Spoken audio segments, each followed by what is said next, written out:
कि जो पेपर है ये सेकंड वीक लास्ट वीक तक हो ही जाएगा या फर्स्ट वीक में हो ही जाएगा। यदि आप ये सोच के चल रहे हो कि नहीं पेपर काफी डिले हो जाएगा, जुलाई में चला जाएगा, तो ऐसा पॉसिबल नहीं है। आप तैयार रहिएगा क्योंकि वो बम्बार्डिंग की तरह सारी चीजें फेंकेंगे। बहुत सारे काबिल बच्चे आपके पैलर में दौड़ रहे हैं, आप मक्कारी कर रहे हो ना, वो थोड़ी कर रहे हैं। बस ये मान के चलो, अपने माइंड में ये मेकअप कर लो कि ये लास्ट चांस है अपने जीवन को सुधारने का, इसके बाद कभी कोई चांस नहीं मिलेगा। बस मतलब ध्यान रखिए, सिलेक्शन की चाबी तुम्हारे पास है, हमारे पास नहीं है। हाँ, हर जगह पे हर समय तुम्हारे साथ खड़े हैं, है ना। हमने अपने 17 साल के कैरियर में कोई सिलेक्शन नहीं दिया, है ना। बहुत लोग कहते हैं मैंने पहली रैंक दी है, भैया मैंने कोई रैंक नहीं दिया, मगर मैं सिलेक्शन नहीं दे पाता।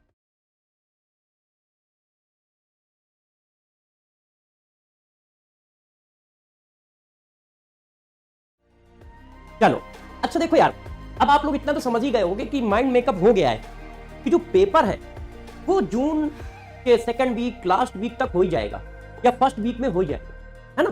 मतलब जून में मुझे लग रहा है पेपर आपका होगा, ये डिसाइड हो गया है। क्योंकि देखो अभी आप इतना तो समझ ही रहे होगे कि कम से कम 3 लाख कोविड के केस निकल रहे हैं पर डे, मगर सारी चीजें लगभग खुली है, तो ये मान के चलो आपका पेपर भी लगभग आराम से अब कराया जा सकता है, इतनी कोई दिक्कत की बात नहीं है। तो बहुत ज्यादा डिले, यदि आप ये सोच के चल रहे हो कि नहीं पेपर काफी डिले हो जाएगा, जुलाई में चला जाएगा, तो ऐसा पॉसिबल नहीं है।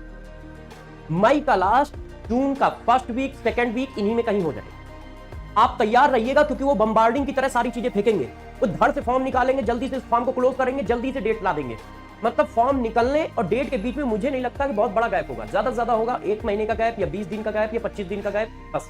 मतलब 30 डेज के आसपास का गैप देंगे वो फॉर्म निकलने और पेपर के बीच में। तो यदि कोई बच्चे इस बात पे अभी भी ध्यान दे रहे हैं, कह रहे हैं अभी तो फॉर्म ही नहीं निकला है, जब निकलेगा तब देखेंगे, फिर स्पीड बढ़ाएंगे, तो भैया समझ जाओ गेम सेट हो जाएगा 2 मिनट में, ठीक है। क्योंकि अकेले आप पेपर नहीं दे रहे हो, ये वो रेस नहीं है जिसमें अकेले आप दौड़ रहे हो, ये वो रेस है जिसमें पूरा इंडिया का यूथ दौड़ रहा है, और अकेले आप ही काबिल नहीं हो, काबिलों की कोई कमी इंडिया में नहीं है ना। तो ध्यान रखिएगा, बहुत सारे काबिल बच्चे आपके पैलर में दौड़ रहे हैं, आप मक्कारी कर रहे हो ना, वो थोड़ी कर रहे हैं। तो इसलिए ध्यान रखिए, अपनी पूरी ताकत झोंक दीजिए इस बार, जितना पढ़ सकते हो उतना पढ़िए, जितना पढ़ सकते हो उतना पढ़िए, पूरी ताकत झोंक दीजिए। बस ये मान के चलो, अपने माइंड में ये मेकअप कर लो कि ये लास्ट चांस है अपने जीवन को सुधारने का, इसके बाद कभी कोई चांस नहीं मिलेगा। बस मतलब आप इसको लास्ट चांस लेके चलो, है ना।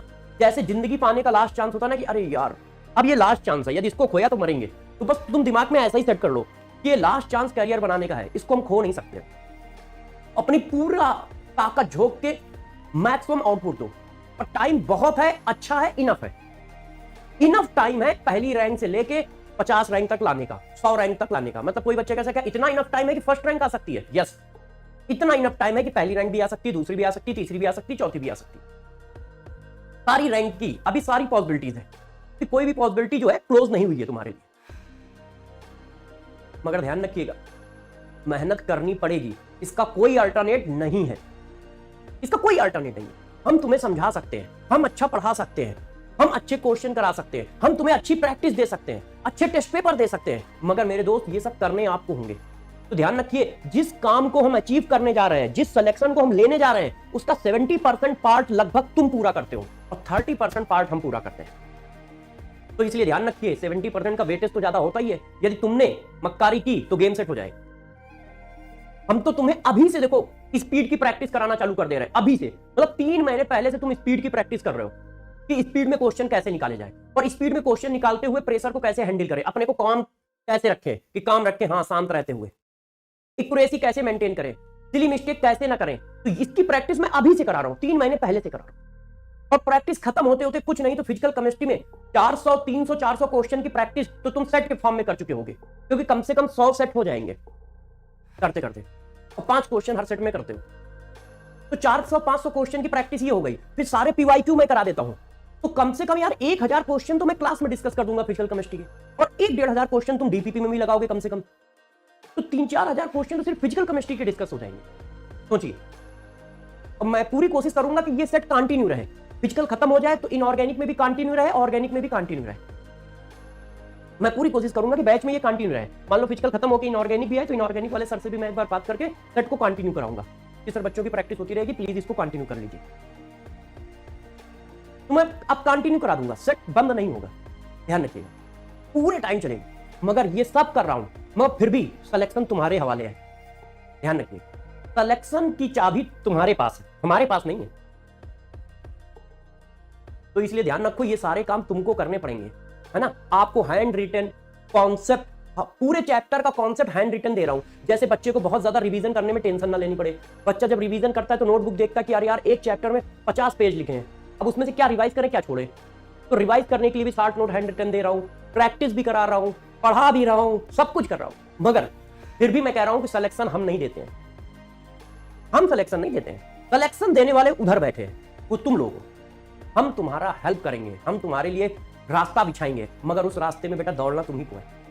तो जी जान लगा के दौड़िए, ठीक है। हाँ, हर जगह पे हर समय तुम्हारे साथ खड़े हैं। इस बात की गारंटी मेरी कि हम लोग हर समय तुम्हारे साथ खड़े हैं।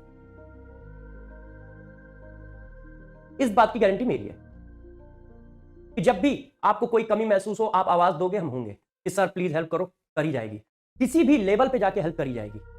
मगर सिलेक्शन तुम्ही से निकलेगा, ये मैं पहले ही बता के चल रहा हूं। कोई बच्चा ये ना सोचे कि नहीं सिलेक्शन हमसे निकलेगा। सिलेक्शन बेटा तुम ही दोगे, है ना।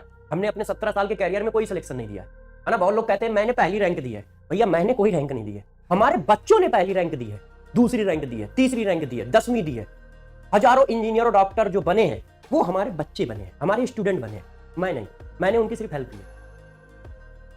हाँ, गर्व है इस बात का, मगर मैं सिलेक्शन नहीं दे पाता, बहुत कमजोर। सिलेक्शन देने वाले मेरे प्यारे बच्चे हैं, वो देते हैं। हम तो उनकी हेल्प करते हैं, उनको पढ़ाते हैं। उनकी मेहनत का क्रेडिट हम नहीं लेंगे कभी कि पता चला बेचारा पहली रैंक वो ला रहा है, मेहनत कर रहा है, दूसरी वो ला रहा है, चौथी वो ला रहा है, और उसका क्रेडिट हम ले रहे हैं, हमने पहली रैंक दी है। नहीं, मैंने नहीं दी है। मेरे बच्चे, मेरे स्टूडेंट सारी रैंक देते हैं, पहली भी, दूसरी भी, तीसरी भी, और क्रेडिट भी आपका ही है। मैं आपके साथ बस as a coach, as a बड़ा भाई, एज ए मेंटोर केमिस्ट्री का लगा रहता हूँ, एज ए गार्जियन, बस अपना काम भी है, ठीक है। तो चलो, नाश्ता वास्ता कर चुके होगे तो आओ जरा।